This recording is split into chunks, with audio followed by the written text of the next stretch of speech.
of the literary arts here in Saskatchewan. Today, I'm very pleased to welcome Judy McCrosky. Judy has worked as a psychologist, weaver, and classical musician, and finally, with a sigh of relief, found writing.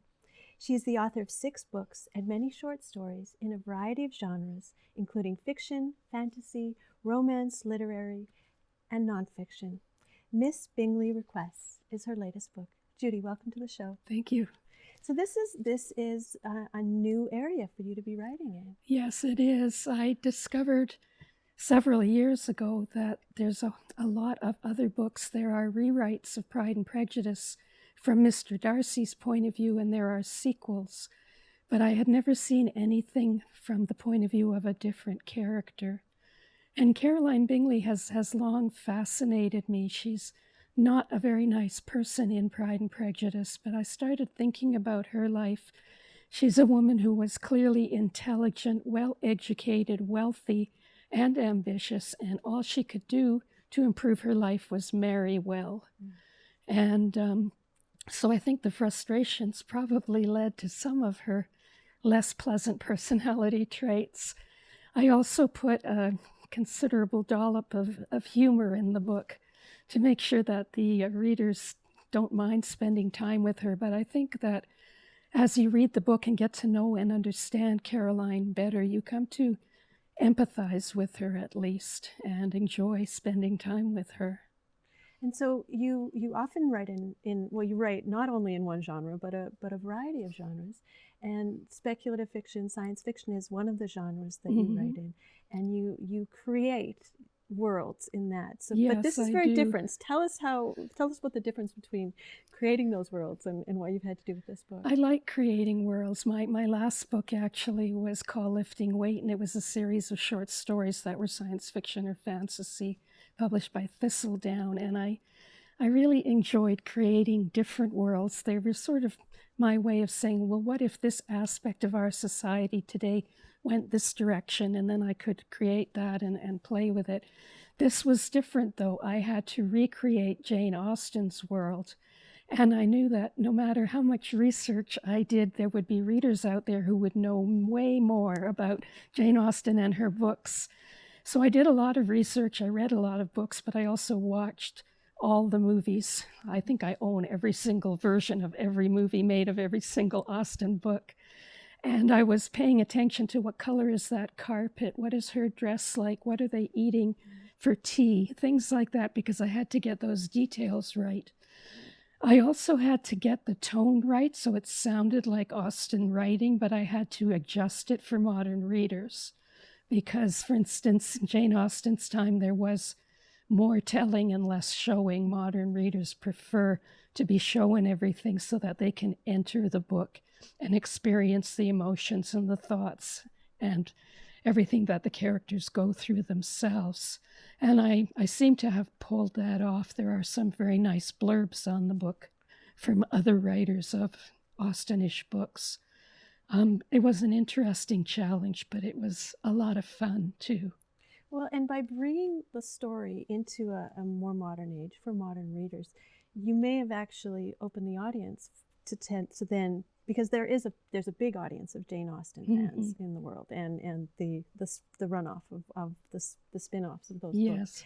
But when you pull in something that's readable in this age, you might actually create some fans that actually haven't read Austen as well. Yes, I hope so. I'm a member of a writing group. I've been a member for a long time, and I never submit anything without them seeing it. And among them were a couple of people who had read Austen and 3 or 4 people who had never read her. And so I was very interested to give it to them so that they could give me feedback as someone coming to this book without any knowledge of the book Pride and Prejudice or Austen's characters or writing. And it was very useful. They were fascinated by the world. They were also horrified by how shallow Caroline's concerns seemed to a modern audience. But, when you realize all she can do is marry well, she wants to be respected, she wants to rise in society. The source of her family's wealth was made in trade, which was shameful at that point.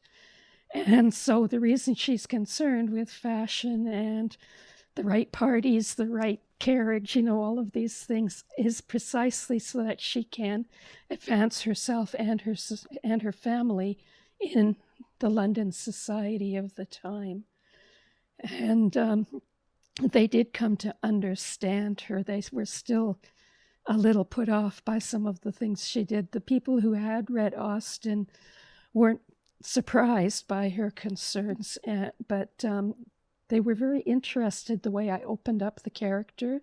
So she's still true to the character Austen wrote about, but at the same time, she's a new insight for people reading any of Austen's books to try to understand why she is the way she is. Well, and that's a wonderful way. So many times people who are real fans of a certain author or a certain genre, when that author is gone for hundreds of years, gone for a long time, it's, there's that emptiness. And so if you can fill that again with something new, with the same character that they may not have thought about, that's a wonderful gift.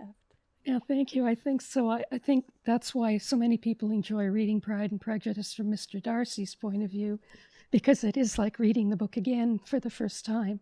And so I think that's what people will find when they read this also.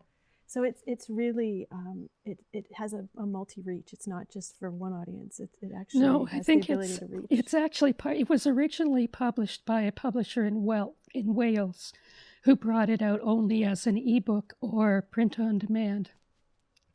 And an American publisher called Crooked Lane Books bought the North American rights, and they are known as a mystery publisher, but they want to bring out a second line of women's fiction. And so this is one of the first books that they have released as part of that new line. And so, yeah, they are promoting it widely to all sorts of audiences, people who like romance, people who like historical, as well as Austen fans. And so what are you working on now? Are you continuing I'm down working on a couple of things. No, I seem to be incapable of sticking to one thing. I'm working on a fantasy, the first in a series, I hope, for middle years kids. And I'm also writing a memoir of growing up as a second and third generation Holocaust survivor. My grandmother was a concentration camp survivor. My mother was a hidden child. And I've wanted to tell their stories, but also talk about how the traumatic stress that comes from their experiences doesn't just end when the war is over and they find they are still alive and they're reunited with family. It's passed on to the next generation and the generation after. And so the effect is long-lasting. So I'm, as well as telling their stories, I'm exploring that. Well, I look forward to seeing that as well. That's important work. So thank you for doing that. And we have run out of time, Judy. That's all we have time for today. Thank you so much for being on the show. Well, thank you for having me. And where can people find your book, quick? They can find it at McNally Robinson. It should be in most bookstores. It's also available on Amazon.ca and probably.com. Thank you so much. You're welcome. I'm Danica Lorer, and this has been Lit Happens. You can find past episodes on YouTube. You can find me on Facebook, Twitter, or Instagram. If you have an idea for a segment, please contact me at danicalorer@gmail.com. Thank you for watching.